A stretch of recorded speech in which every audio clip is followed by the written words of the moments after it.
पर आप सभी का बहुत बहुत स्वागत इंडिया न्यूज पर। सबसे पहले अतीकुर रहमान जी आपसे ही पूछ लेती हूं, क्योंकि कोई भी विधेयक पहले सदन में रखा गया, लोकसभा से पास हुआ, राज्यसभा से पास हुआ और मेजॉरिटी नंबर्स के साथ में पास हुआ, फिर राष्ट्रपति के पास पहुंचा कानून की शक्ल देने के लिए, वहां से भी मंजूरी मिल गई। अब जो कानून बन चुका है उस पर सड़कों पर आने से क्या कुछ हासिल होगा और ये विरोध है किस बात का? जी धन्यवाद। देखिए, जो कानून पास किया है सरकार ने, क्यों पास किया है? जब 5 करोड़ मुसलमान जेपीसी को अपना विरोध दर्ज करा चुके थे, उन 5 करोड़ का मेंशन पार्लियामेंट में क्यों नहीं हुआ? क्या सिर्फ पार्लियामेंट में जो लोग बैठे हुए हैं वही वोटिंग करने का अधिकार रखते हैं? हम अधिकार नहीं रखते हैं?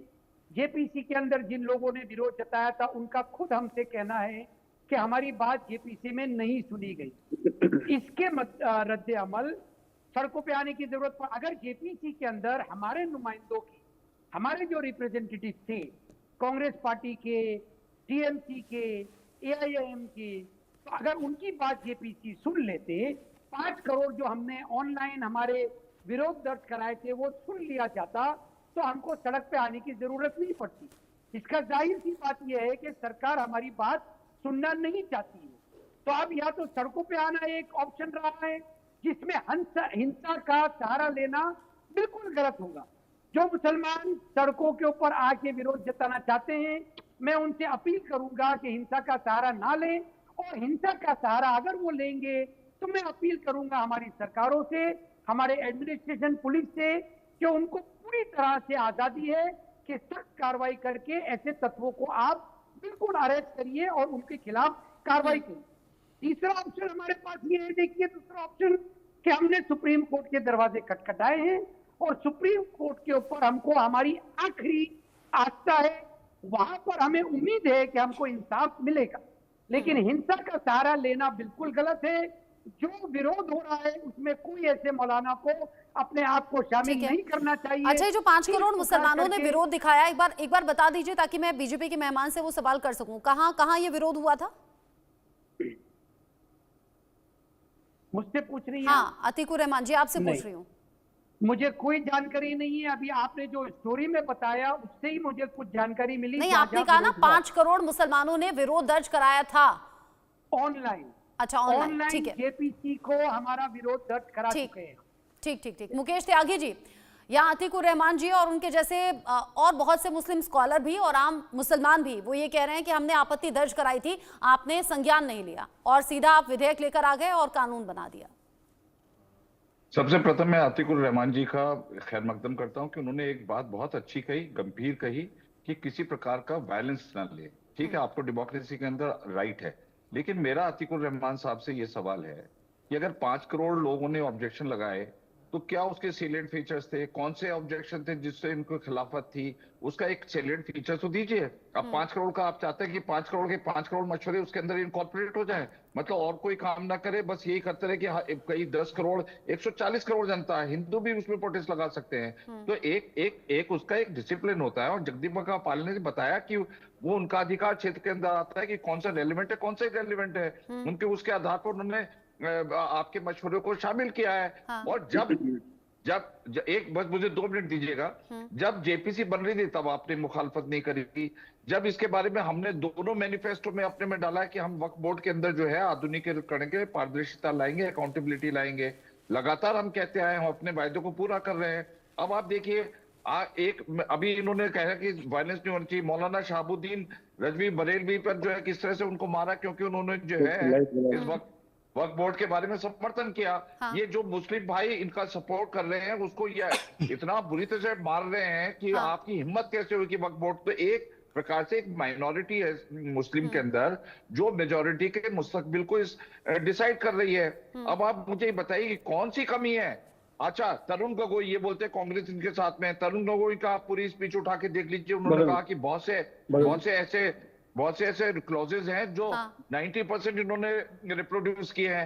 तो अगर वही वाले क्लॉज हमने उठा करके थोड़े मॉडिफाइड फॉर्म में डाल दिए तो आपको प्रॉब्लम किस बात की हो रही है? आप तो वेलकम करिए कि भाई उसमें कोई। अच्छा, ऐसे हाँ, डिबेट में देखिए, बैठकर तो प्रॉब्लम पता नहीं लगेगी, वो तो ग्राउंड पर जाकर नहीं, बात नहीं, करनी पड़ेगी, फीडबैक लेना पड़ेगा। और बीजेपी तो देखिए, जानी ही इस चीज के लिए जाती है ना कि ग्राउंड पर जाकर काम करते हैं, गली गली नुक्कड़ नुक्कड़ जाते हैं, जब भी चुनाव प्रचार या उससे पहले का टाइम होता है, तो ऐसे आपको भी पता करना चाहिए। अच्छा, मुझे बताइएगा आचार्य शैलेश तिवारी जी, जो अभी विरोध हो रहा है, अच्छा अतीकुर रहमान जी ने कह दिया कि हम अपनी आवाज उठाएंगे लेकिन बिना किसी हिंसा के साथ, लेकिन गाहे बगाहे हिंसात्मक कार्रवाई हो रही है, अलग अलग तस्वीरें सामने आ रही हैं, इसे कैसे देखें? मतलब आवाज उठाने का या विरोध दर्ज कराने का दूसरा तरीका भी हो सकता है, लेकिन इसी बीच कुछ लोग होते हैं फायदा उठाने की कोशिश कर लेते हैं माहौल बिगाड़ने के लिए।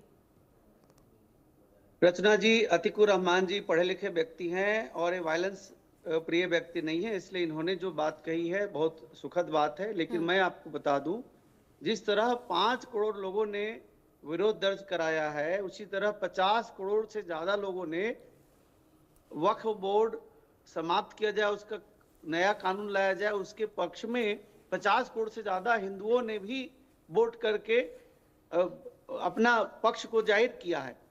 और जहां तक बात है कि सब लोग जैसे पार्लियामेंट में नहीं जा सकता, ठीक उसी प्रकार सब लोग जो है पार्लियामेंट में न जाकर के जो 50 करोड़ से ज्यादा लोगों ने पक्ष में वोट किया है, ये भी इनको मालूम होना चाहिए। दूसरी बात, जो मौलाना लोग वो बार बार गलत तरीके से इसको रिप्रेजेंट कर रहे हैं। अभी मैं देख रहा था कि कैसे एक मौलाना बोल रहे हैं कि आपकी बेटी बहनों के बुर्खा पहनना बंद कर दिया जाएगा, आपकी दाढ़ी कटवा दिया जाएगा, आपको नमाज पढ़ना बंद कर दिया जाएगा। गलत तरीके से लोगों के बीच में भ्रम फैलाया जा रहा है और भ्रम फैला करके एक सभ्य और जो शांत और सामान्य आम जनमानस है उनके बीच में एक विद्रोह पैदा किया जा रहा है ताकि सरकार के खिलाफ विद्रोह किया जाए। यह बिल्कुल गलत है और ऐसे लोगों के खिलाफ कौन कर रहा है कार्रवाई किया जाए। जो भी लोग मीडिया के सामने अथवा जो भी रैली करके जो मौलाना गलत तरीके से भीड़ में लोगों को भ्रमित कर रहे हैं, उनको चुन करके उनके ऊपर कानूनी कार्रवाई होना चाहिए। यह अब कानून बन गया है। हमारा कानून बनाने का अधिकार पार्लियामेंटेरियन को है। इसके बाद माननीय राष्ट्रपति महोदया ने इसको पारित करके कानून बना दिया है।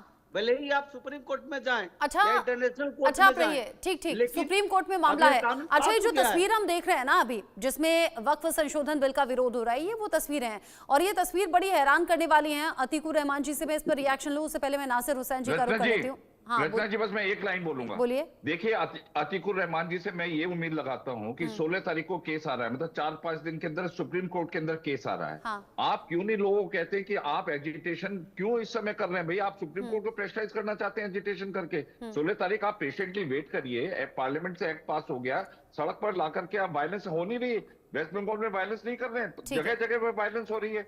तो मैं समझता हूँ कि ये एक, हालांकि वो इसको सपोर्ट बिल्कुल नहीं कर रहे हैं, वो कह रहे हैं आवाज उठानी चाहिए लेकिन कोई हिंसा की घटना ना हो। अच्छा, ये जो तस्वीर में देख रही हूँ नासिर हुसैन जी, अच्छा विपक्षी कई लीडर्स हैं, उसमें कांग्रेस भी है, जो कह रहे हैं कि गलत हुआ है, मुसलमानों के लिए ये हित में नहीं है या फिर इस बिल का विरोध होना चाहिए। अलग अलग शब्द हो सकते हैं, लेकिन ये जो विरोध में देख रही हूँ इसमें तो मुझे बहुत छोटे छोटे बच्चे भी दिख रहे हैं, मतलब 7-8 साल के, 9-10 साल के। उन्हें तो मालूम भी नहीं होगा कि ये हो क्या रहा है।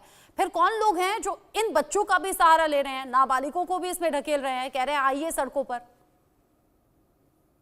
देखिए ऋचा जी, ऐसा है कि ये कौम को भटकाने का जो मुद्दा आज चल रहा है, वक्फ बोर्ड एक मुद्दा नहीं है, ये संविधान पे हमला है। क्यों कहता हूँ संविधान पे हमला है?